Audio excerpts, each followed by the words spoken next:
Hi, I'm Jen Rubin, editor-in-chief of The Contrarian. You've heard a lot about USAID, and we thought we would talk to someone who really knows her stuff, who has experience in the field and has colleagues in the field. I'm delighted to welcome Nancy St. Clair. Nancy, welcome. Thank you. Thank you, Jen. A little bit of my background. I started in Sure. development work about 50 years ago. I started as a Peace Corps volunteer in a very rural area in Colombia. And I didn't go I didn't go in terms of altruism, but I went to explore the world. But I came to understand very quickly that I was the face of America, that in the rural village that I lived in, um, I was someone who cared. I was representing America, a place that cared about them. I finished my 2.5 years in the Peace Corps. I came back to the States and got a graduate degree in education reform and started working as a contractor with USAID. So over the last 50 years, I've worked in every continent, everywhere from to Africa to Central Asia to Latin America. Um, so that's my background. Got And Go ahead. describe a little bit, just so people appreciate, what's kind of the range of programs of things that USAID does? USAID does everything that you can possibly imagine. So everything from humanitarian assistance, which is helping to cure diseases. We were credited for stopping the Ebola pandemic. We have projects with HIV to mitigate HIV/AIDS. We have tuberculosis. We do work in governance and security. We do work in housing. We do work and in my field in education. A lot of people think about foreign aid, about that foreign aid is really a humanitarian endeavor, and that's the stance that I take. But even if you don't care about people, which some people don't, foreign aid is not purely altruistic. It's a vital diplomatic tool. It reinforces alliances, it stabilizes volatile regions, and it counters influences of rival powers. So, for example, I've been involved in projects that are in northern Nigeria, where Boko Haram is. We have projects for out-of-school youth who, if we didn't have projects, they are very susceptible to being radicalized. We have programs in Afghanistan. I worked in Pakistan for 7 years as a technical advisor, doing education reform work. We're in Gaza with health and humanitarian. So we've done, we were the world's leader in humanitarian aid. Yes. Yeah. So the Musk-Trump presidency has gone after USAID. They first cut off all of the money going. There was some back and forth in court, and then they brought back the lion's share of people. As you understand it, as of this moment, what's the status of the aid and of the people who were stationed around the world doing this work? It's essentially halted. I mean, we have to think about the timeline. So on January 24th was the executive order to freeze funding for USAID. So all around the world, all of our projects were frozen.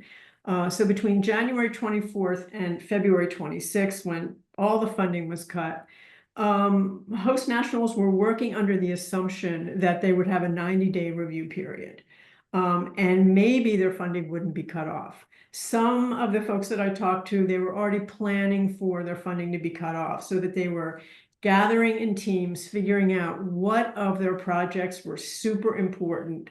They were identifying the expertise they had. They were identifying which ministry and provincial government officials they were working with and with stakeholders. And they were also identifying other NGOs that could possibly take up the work.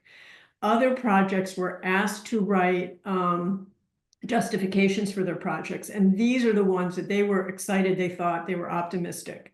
And still others, they were just planning for closure. There was no guidance, absolutely no transparency. Right now, the Trump administration has said that funding for vital programs, which I don't know what those are, that funding is flowing To my sources, funding is not flowing. It has halted, which if you think about in host countries, we employ about 10,000 employees around the world. Some of them are US based, are from the United States. Many of them are from host nationals.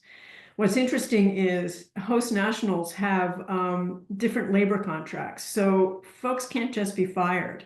So around the world, many of the organizations that are the subcontracts are now going to be responsible for paying for the host nationals, which I'm not sure where that money is going to come from. The large contracting organizations, they might be able to help pay and pay host nationals, but some of the smaller NGOs are not. I've heard in my colleagues, as I said, I've worked in Pakistan, and I've heard from a number of my colleagues in Pakistan. They are all losing their jobs, and the smaller NGOs in Pakistan are not going to be able to hire them. They're not going to be able to absorb. So that's going to be a huge problem. Another thing that I think is just utterly egregious is the misinformation and disinformation coming from the Trump administration. One of my colleagues sent me an article from the English version of the India Times, where you can see a congressman from Pennsylvania at a hearing telling a congressional hearing that we have been supporting programs and we have been supporting Boko Haram, ISIS, Al-Qaeda, and that is just not true. I mean, I have firsthand experience with the northern Nigeria projects and in Afghanistan and Pakistan, and we absolutely have not. Another colleague told me that his foundation, it's a small NGO in Pakistan called the Reed Foundation, has been criticized as being part of ISIS and part of the Taliban.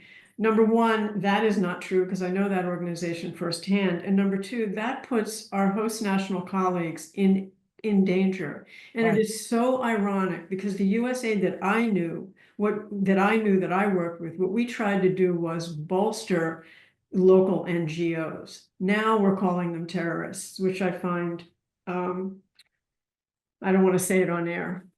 Yeah. Many of your colleagues have had to come back to the United States. How did they leave things? In other words, are people really left in the lurch? The New York Times covered a program in which medical devices were left inside of patients because the funding, the program just stopped.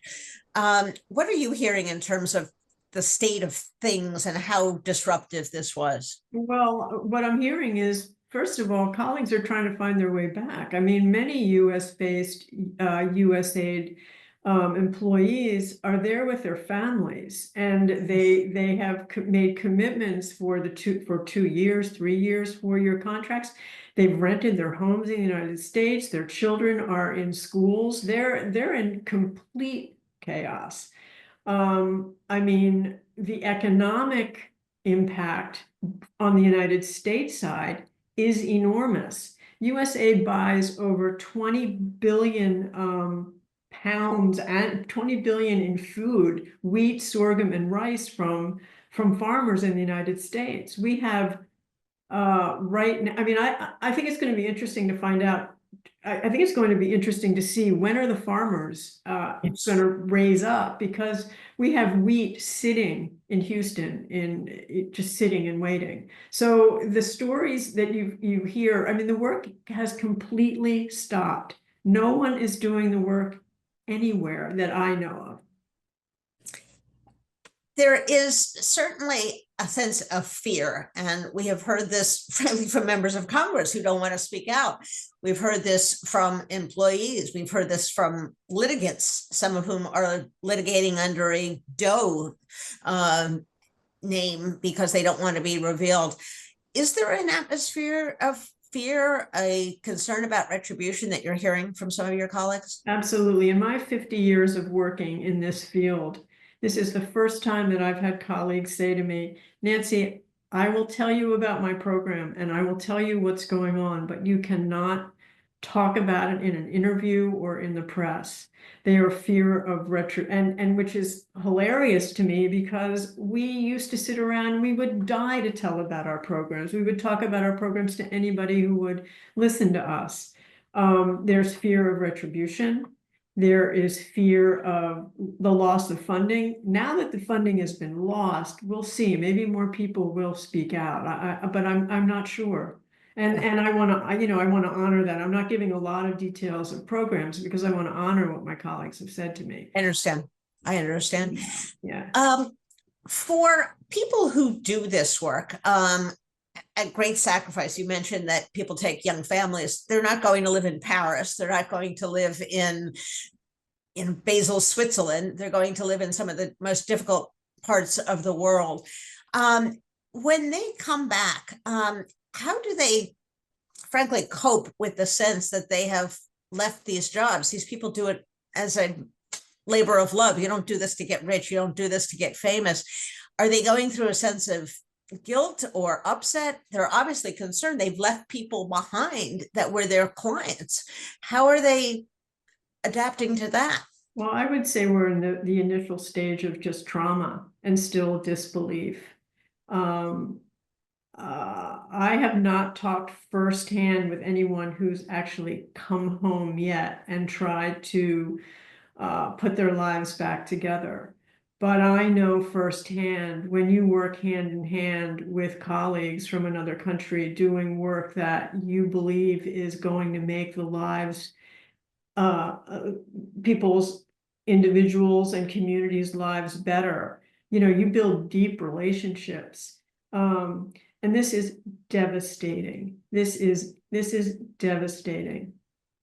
And obviously, as these relationships of trust are built up over years, over decades, and simply to have the connection, to have the level of trust to go into communities is not something that you can simply recreate after it's been severed. Of course. I mean, what we have done is, I mean, if you think about Trump 1.0, we pulled out of the Paris Accords, we pulled out of the World Health Organization.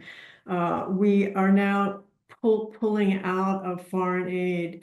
This is irreparable. I mean, this is really, really damaging. We have made commitments and promises all over the world, not only to our host national colleagues who work with us, but of the recipients. I'm not sure that we're ever going to regain where we were. I mean, the loss of trust is just huge. It's just absolutely huge. And I also think I want to go back to the economics for a minute. Let's take the humanitarian side away.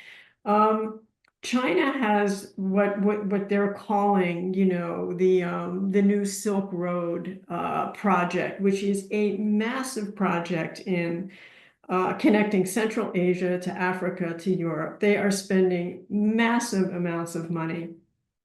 And if you look at a country like the Congo, for example, which is in Central Africa, the Congo is one of the wealthiest countries in the world in terms of natural resources. It has 60% of cobalt, 50% of coltran or something, which I didn't even know existed, which is what we use for our cell phones and what we use for electric cars. The Congo is under crazy siege by a jihadist organization from Rwanda who's trying to take control of those resources. Under the Biden administration, we had the Lobito train, the mineral train project, which is millions of dollars, so that we could help the Congo refine their minerals, get their minerals to Angola, and get them out to the West. That project is in jeopardy. We walk away from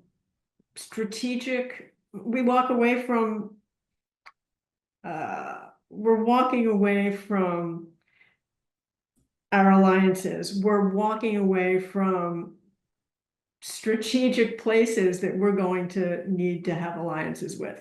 Exactly.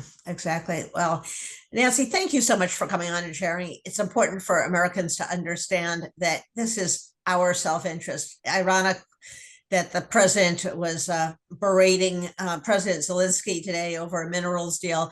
Here we walk away from minerals in the Congo, and not to mention opening the door for China to really control strategic areas, economically vital areas. So it's really hard to fathom, but we so appreciate your insight and also your service over the years. You've Thank you. you've made a tremendous sacrifice around the world for decades. So thank you for that too. Would you mind if I just ended with one quote that a colleague said to me Please, overseas? please. She said, "It's a sad world if humans aren't helping humans." And I think that says it. I think that says it all. Anyway, thank you for having me.